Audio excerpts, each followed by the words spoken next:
Vítajte v mojej kuchyni. Dnes vám ponúknem jeden zo základných receptov talianskej kuchyne okolia Ríma, a to špagety alla carbonara. Základné ingrediencie tohto receptu sú udený bôčik a vajíčka. Mnohí však obohacujú tento recept hustou smotanou, muškatovým orechom a cibulkou. Ja používam všetky 5 ingrediencií. No a potom samozrejme potrebujeme taliansky parmezán strúhaný a špagety. V menšom množstve olivového oleja sme usmažili bôčik spolu s cibulkou a dali sme variť cestovinu. Teraz pripravíme vajíčka. Ja používam jedno celé a z druhého len žltok.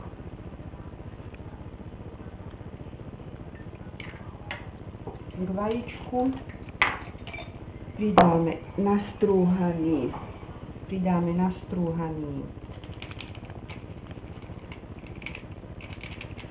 muškátový orech, ktorý už dostať kúpiť aj pomletý v obchode. Tak, trošku muškátového orecha.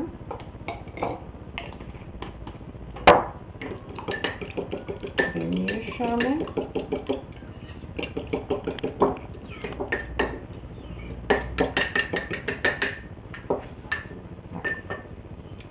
Ideme skontrolovať cestovinu, či je uvarená. Ochutnáme našu špagetu. Áno. Môžeme scediť.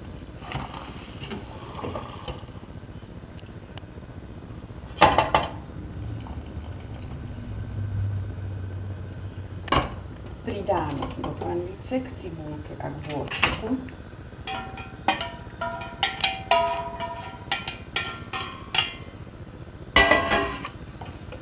Necháme spolu prevariť.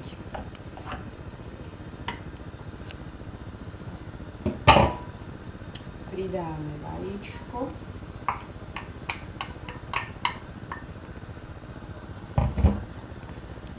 Ktoré sa teplom špagiet hneď veľmi rýchlo uvarí.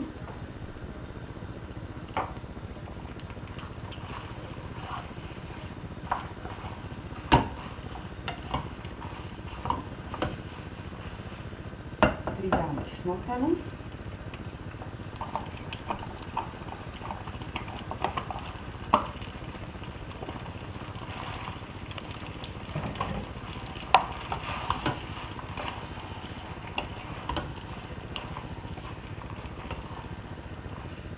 Pridáme ešte náš postrúhaný syr v bohatom množstve a dobre premiešame. Hotové špagety alla carbonara premiestnime do našej servírovacej misy. Posypeme čerstvým vyletým korením.